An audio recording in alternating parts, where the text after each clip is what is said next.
Hi friends, AP constable aspirants అందరికీ నమస్తే. General అభ్యర్థులకు షాకింగ్ న్యూస్ అండి. ఓకేనా, జనరల్ అభ్యర్థులకు షాకింగ్ న్యూస్.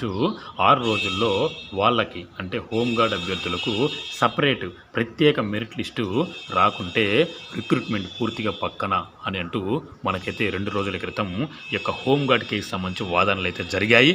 ఒక్కసారి క్లియర్ కట్గా దీని నుంచి టోటల్గా మనము లోతుగా అధ్యయనం చేసినట్లయితే మనకు 2024 అక్టోబర్ నవంబర్ ఆ టైంలో వచ్చిన అప్డేట్ ఒకసారి చూద్దాము.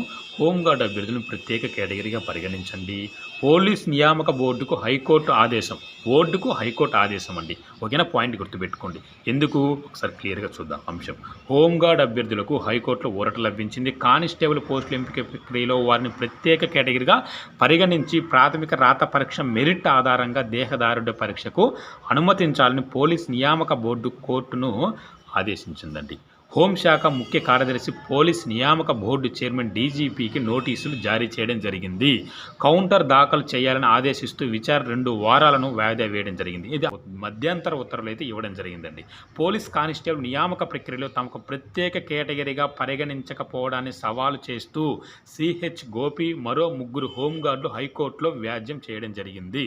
సాధారణ అభ్యర్థుల్లా తమకు కటాఫ్ మార్కులు నిర్ణయించడం సరికాదన్నారండి. ఓకేనా, వీరితో సమానంగా కాకుండా ఏది ఎస్సీ ఎస్టీ వాళ్ళకైతే 60 మార్కులని, బీసీ వాళ్ళకైతే 70 మార్కులు, అదేవిధంగా ఓసీ వాళ్ళకైతే 80 మార్కులు, ఈ విధంగా పరిగణించకుండా మాకు ప్రత్యేకంగా అంటే కనీస క్వాలిఫై మార్కులు లేకుండా మమ్మల్ని తీసుకోండి అన్నట్టుగా సాధారణ అభ్యర్థుల తమకు కటాఫ్ మార్కులు నిర్ణయించడం సరికాదన్నారండి.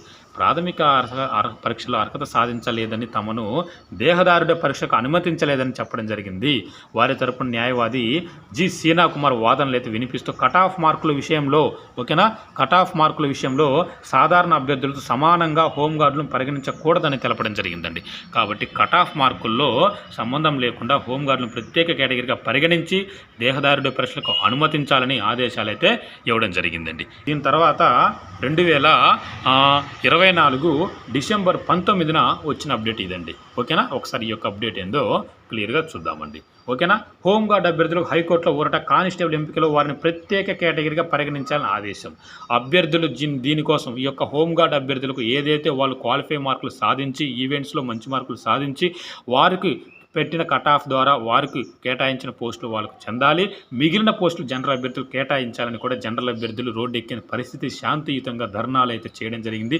వందలు వేల మంది అభ్యర్థులు. కానీ ఎన్ని చేసినా కూడా ఇక్కడైతే మనకు అనుకూలంగా జనరల్ అభ్యర్థులకు అనుకూలంగా వచ్చినట్టయితే ఈ యొక్క కేసు అయితే లేదండి. చూసినట్లయితే ఈ యొక్క హోంగార్డ్ అభ్యర్థులకు ఎన్ని పోస్టులు అయితే కేటాయించారో 1167 పోస్టులు, ఆ పోస్టులన్నీ కూడా వాళ్ళకే వెళ్తున్నట్లు మనకైతే సమాచారం అయితే అందింది. మరి ఏది ఏమైనప్పటికీ మరి ఇంకా చూసినట్లయితే హోంగార్డ్ అభ్యర్థులు హైకోర్టులో ఊరట లభించింది. పోలీస్ కానిస్టేబుల్ ఎంపిక ప్రక్రియలో వారిని ప్రత్యేక కేటగిరీగా పరిగణించాలని పోలీస్ నియామక బోర్డును హైకోర్టు ఆదేశించిందండి. ప్రాథమిక పరీక్షలో హోంగార్డ్ అభ్యర్థులకు వచ్చిన మార్కుల ఆధారంగా వారి కోసం 6 వారాల్లో, ఇది మెయిన్ పాయింట్ అండి, మొన్న జరిగిన వాదనలో భాగంగా మాట్లాడుకున్న అంశాల్లో భాగంగా ఈ పాయింట్ అనేది రావడం జరిగిందండి. ఓకేనా, ఈ పాయింట్ అనేది రావడం జరిగిందండి. 6 వారాల్లో ప్రత్యేక మెరిట్ జాబితాను ప్రకటించాలని. ఎప్పటి నుంచి? డిసెంబర్ 19 నుంచి అప్పుడు వచ్చిన అప్డేటు 6 వారాల్లో. కానీ ఇప్పటికీ ఎటువంటి వాళ్ళకు ప్రత్యేక మెరిట్ జాబితా ఏర్పాటు చేయలేదండి, రూపొందించలేదండి. అన్నారంటే మొన్న జరిగిన వాదనలో 6 రోజుల్లో ఖచ్చితంగా ప్రత్యేక మెరిట్ జాబితాను హోంగార్డ్ అభ్యర్థులకు రూపొందించండి అని స్పష్టం చేయడం జరిగిందండి. చూద్దాం మరి 6 రోజుల్లో వారికి ఆ విధంగా కానీ అప్డేట్ కానీ వచ్చినట్లయితే ఓకేనా.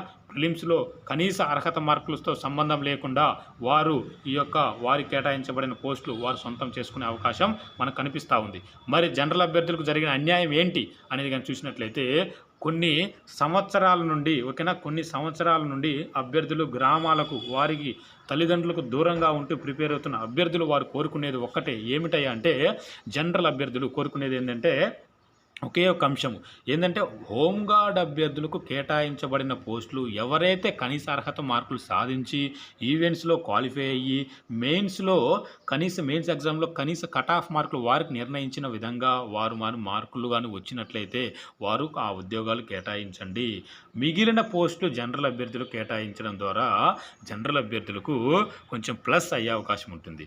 కానీ ఇప్పుడు వస్తున్న అప్డేట్ ప్రకారం ఇప్పుడు వస్తున్న అనుకూలంగా హోంగార్డుల అభ్యర్థులకు అనుకూలంగా వచ్చిన అప్డేట్స్ ప్రకారంగానే చూస్తుంటే ఆ 1167 పోస్టులు వాళ్ళకే వెళ్తున్నట్లు మనకైతే దీని ద్వారా క్లియర్గా అర్థమవుతుంది. కాబట్టి జనరల్ అభ్యర్థులకి ఇది ఒక బాధాకరమైన న్యూస్. ఎందుకంటే వందలు వేల మంది అభ్యర్థులు రోడ్డెక్కి శాంతియుతంగా అడగడం జరిగిందనమాట. ఏంటి ఆ యొక్క పోస్టులు ఎవరైతే కనీస అర్హత మార్కులు రాని వారిని ఎలా తీసుకుంటారు, ఏ విధంగా ఈవెంట్స్కి అలౌ చేస్తారు, ఏ విధంగా ఎగ్జామ్కి అలౌ చేస్తారు అని అభ్యర్థులు ఆవేదనను బాధను కొన్ని వేల మంది అభ్యర్థులు తెలియజేసినా కూడా ఇప్పటికీ కూడా అది హోంగార్డ్ అభ్యర్థులకే అనుకూలంగా ఉన్నట్టు మనకి స్పష్టంగా క్లియర్గా మొన్న జరిగిన వాదనలను బట్టి మనకు అర్థమవుతుంది. ఇందులో ఎటువంటి డౌట్ లేదు. ఆ పోస్టులు వాళ్ళకే వెళుతూ ఉన్నట్టు మనకి తెలుస్తుంది. ఈ యొక్క 6 రోజుల్లో టైం ఇచ్చారు కదా, 6 రోజుల్లో వాళ్ళకు సపరేట్గా మెరిట్ లిస్ట్ తయారు చేయాలని చెప్పడం జరిగింది. ఈ యొక్క 6 రోజులు మరి వెయిట్ చేయాలి. ఈ 6 రోజుల్లో వాళ్ళకు సంబంధించి మెరిట్ లిస్ట్ రాకుంటే ఈ యొక్క ఏపీ కానిస్టేబుల్ యొక్క పీసీ నోటిఫికేషన్ అనేది పూర్తిగా పక్కన పెడతామని కూడా వాదనలు జరిగినట్టు మనకైతే తెలుస్తూ ఉంది ఫ్రెండ్స్. ఇది ఫ్రెండ్స్ ఈ మొన్న జరిగిన వాదనలను బట్టి ప్రీవియస్గా వచ్చిన ఈ యొక్క తీర్పులు బట్టి మనకైతే ఈ విధంగా అర్థమవుతుంది. ఏది ఏమైనట్టుకి ఫైనల్గా ఒక్కటే ఏంటంటే హోంగార్డ్ అభ్యర్థులు గట్టిగా పోరాడుతున్నారు. ఆ పోస్టులు మాకే చెందాలని గట్టిగా పోరాడుతున్నారు కోర్టులలో. కాబట్టి వారికే ఆ పోస్టులు మనకు వెళ్తూ ఉన్నట్టు కూడా మనకైతే ఇక్కడ క్లియర్గా మనకు అర్థమవుతుంది. జనరల్ అభ్యర్థులు ఎంత చేసినా కూడా ప్రయోజనం లేదండి. కాబట్టి ఇది ఫ్రెండ్స్ ప్రస్తుతం అయితే కానిస్టేబుల్ విషయంలో ఈ విధంగా జరుగుతుంది. మరి ఏది ఏమైనప్పటికీ మనకు ఈ యొక్క రిజల్ట్ అయితే కొద్దిగా ఆలస్యం అయ్యే అవకాశం ఉంటుంది. ఎప్పుడైతే ఈ 6 రోజుల్లో వాళ్ళకు ప్రత్యేక మెరిట్ లిస్టు వచ్చిన తర్వాత దానికి అనుకూలంగా పరిశీలించుకొని ఈ యొక్క రిజల్ట్ అయితే వచ్చే అవకాశం ఉంటుంది. అదేవిధంగా మనకు సెలక్షన్ లిస్టు కూడా చాలా లేట్ అయ్యే అవకాశం ఉంటుంది. ట్రైనింగ్ కూడా లేట్ అయ్యే అవకాశం ఉంటుందండి. దీన్ని బట్టి ఈ ప్రస్తుత కేసుల దృష్టి ఆలోచించినట్లయితే ఈ విధంగా అయితే ఉండడం జరిగిందండి మిత్రులారా. ఓకేనా ఫ్రెండ్స్, క్లియర్గా అర్థమైంది అనుకుంటున్నాను. నచ్చితే ఒక లైక్ చేయండి, మీకు డౌట్స్ ఉంటే కామెంట్ చేయండి. Thank you so much.